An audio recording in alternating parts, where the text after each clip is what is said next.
दोस्तों, आज की कहानी है कमरा बंद करके। कहानी अगर पसंद आए तो वीडियो को लाइक और सब्सक्राइब जरूर करना। हमारे बेटे का नाम क्या सोचा है तुमने? रात में प्रधि ने पति रोहन की बाहों पर अपना सिर रखते हुए पूछा। हमारे प्यार की निशानी का नाम होगा अंश, जो मेरा भी अंश होगा और तुम्हारा भी। मुस्कुराते हुए रोहन ने जवाब दिया। बेटी हुई तो उसे सपना कहकर पुकारेंगे। वह हमारा सपना जो पूरा करेगी। सच बहुत सुंदर नाम है दोनों, तुम बहुत अच्छे पापा बनोगे। हंसते हुए प्रधि ने कहा तो रोहन ने उसके माथे को चूम लिया।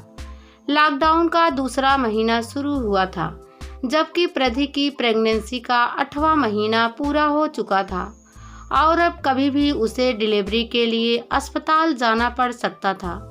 प्रधि का पति रोहन इंजीनियर था, जो प्रधि को लेकर काफी स्पोर्टिव और खुले दिमाग का इंसान था, जबकि उसकी सास उर्मिला देवी का स्वभाव कुछ अलग ही था।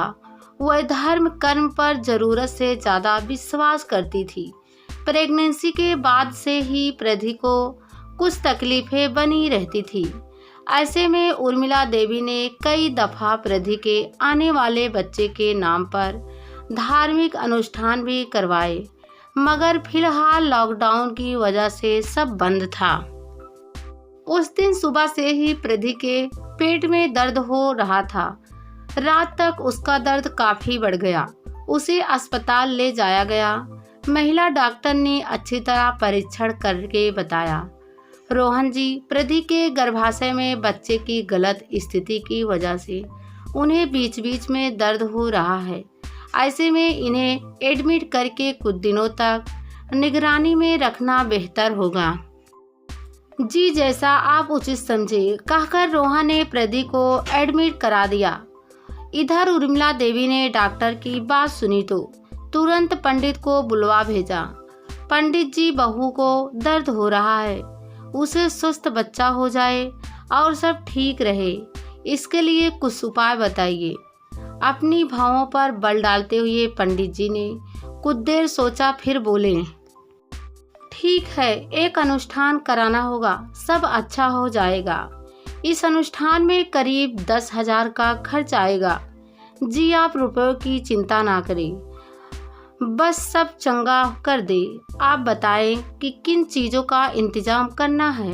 पंडित जी ने एक लंबी सूची तैयार की। उर्मिला देवी ने मोहल्ले के परिचित परचून की दुकान से वे चीजें खरीद ली। सारे सामानों के साथ उर्मिला देवी पंडित को लेकर अस्पताल पहुंची तो अस्पताल की नर्सें और कर्मचारी हैरान रह गए। उन्हें रिस्पेंस पर ही रोक दिया गया, मगर उर्मिला देवी बड़ी चालाकी से पंडित को विजिटर बनाकर अंदर ले आई। उर्मिला देवी ने पहले ही प्रधि को प्राइवेट वार्ड में शिफ्ट करा लिया था। कमरा बंद करके अनुष्ठान की प्रक्रिया आरंभ की गई। बाहर घूम रही नर्सों को इस बाबत पूरी जानकारी थी कि अंदर क्या चल रहा है, मगर उनके पास कहने के लिए शब्द नहीं थे। उन्हें समझ नहीं आ रहा था कि इस पाखंड को कैसे रोके। दरअसल अस्पताल में ऐसी घटना कभी भी नहीं हुई थी। सभी सीनियर डॉक्टर के आने का इंतजार कर रहे थे। तब तक करीब 1 घंटे के अंदर सारी प्रक्रिया पूरी कर उर्मिला देवी ने पंडित को विदा कर दिया। नर्सें अंदर घुसी तो देखा कि प्रधि के हाथ में लाल धागा बंधा हुआ है। माथे पर दूर तक सिंदूर लगा है।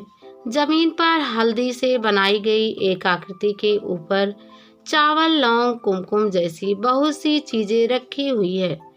पास में नारियल के ऊपर एक पीला कपड़ा भी पड़ा हुआ है और भी बहुत सी चीजें नजर आ रही थी। स्टूपिड पीपल्स कहते हुए एक नर्स ने बुरा सा मुंह बनाया और बाहर चली गई।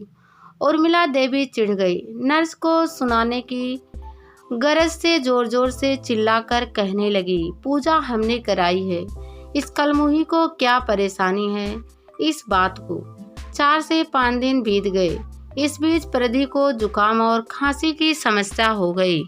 हल्का बुखार भी हो गया था। अस्पताल वालों ने तुरंत उसका कोविड टेस्ट कराया। उसी दिन रात में प्रेदी को दर्द उठा। अनान फनान में सारे इंतजाम किए गए। सुबह की पहली किरण के साथ उसकी गोद में एक नन्हा बच्चा खिलखिला उठा। घर वालों को खबर की गई। वह दौड़े आए। तब तक कोविड-19 रिपोर्ट भी आ गई थी। प्रदी कोरोना पॉजिटिव थी। प्रदी के पति और सास को जब यह खबर दी गई तो सास ने चिल्लाकर कहा, ऐसा कैसे हो सकता है? हमारी बहू तो बिल्कुल स्वस्थ हालत में अस्पताल आई थी। तुम लोगों ने जरूर सावधानी नहीं रखी होगी, तभी ऐसा हुआ।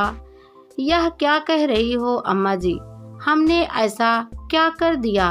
हमारे अस्पताल में मरीजों की सुरक्षा का पूरा ख्याल रखा जाता है। यहाँ पूरी सफाई से सारे काम होते हैं। नर्स ने कहा तो सास उसी पर चिल्ला उठी, हाँ, गलत तो हम ही कह रहे हैं। वह देखो, मरीज बिना मास्क के जा रहा है। अम्मा जी, उसकी कल ही रिपोर्ट आई है। उसे कोरोना नहीं है। और एक बात बता दूं, इस अस्पताल में कई इमारतें हैं। इस इमारत में केवल गायनिक केसेज आते हैं। बगल वाली इमारत कोविड मरीजों के लिए है। वहाँ के किसी स्टाफ को भी इधर आने की प्रॉमिस नहीं है। वैसे भी हम मास्क, ग्लव्स और सैनिटाइजेशन का पूरा ख्याल रखते हैं। हमें उल्टी बातें ना सुनाओ। कैसे ना सुनाऊं? मेरी बहू को इसी अस्पताल में कोरोना हुआ है। साफ है कि यहाँ का मैनेजमेंट सही नहीं। यहाँ आया हुआ स्वस्थ इंसान भी कोरोना मरीज बन जाता है। आप तो हम पर इल्ज़ाम लगाना भी मत। पता नहीं क्या क्या अंधविश्वास और पाखंड की चोंचले करती फिरती हो। अपनी बहू को देखिए, उसकी तबीयत बिगड़ जाएगी। उसका फीवर अब ठीक है। आप अपने साथ ले जाइए। न्यू बोर्न बेबी को इस अस्पताल में छोड़ना उचित नहीं। इस वक्त छोटे बच्चे की कैसे केयर करनी है वह हम समझा देंगे। नहीं, इसे हम घर कैसे ले जा सकते हैं? इसे कोविड है, घर में किसी को हो जाएगा।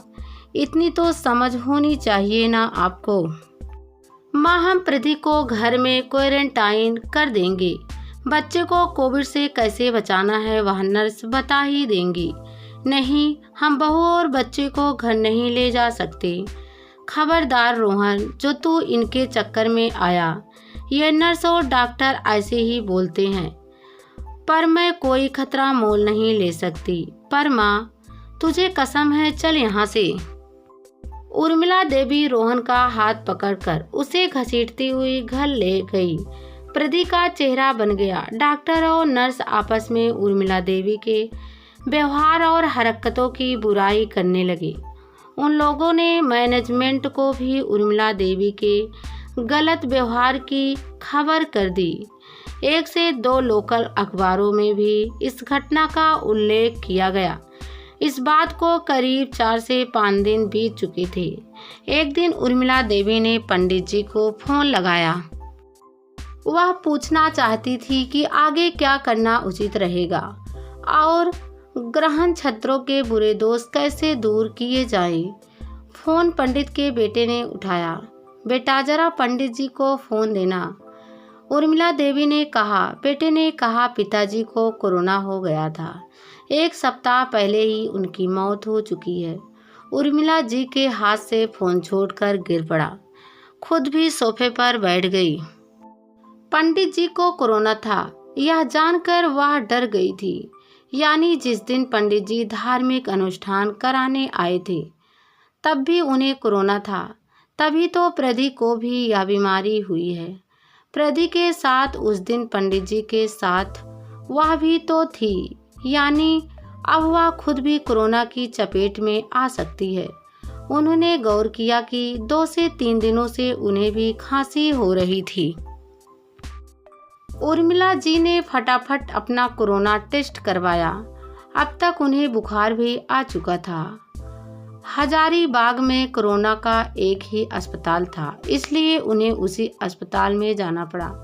मगर वहां के मैनेजमेंट ने उर्मिला देवी को एडमिट करने से साफ इनकार कर दिया। एम्बुलेंस में पड़ी उर्मिला देवी का दिमाग काम नहीं कर रहा था। वह जानती थी कि इसके अलावा यहाँ कोई अस्पताल नहीं। अब या तो उन्हें 4 घंटे के सफ़र के बाद रांची ले जाया जाएगा और वहाँ बेड ना मिला तो 12 घंटे का सफ़र करके पटना जाने को तैयार रहना होगा।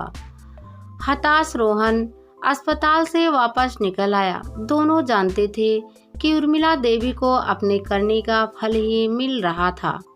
उनकी गलत सोच, अंधविश्वास और नकारात्मक रवैये का ही परिणाम था कि आज बहू और पोते के साथ साथ उनकी अपनी जिंदगी भी दांव पर लग चुकी थी।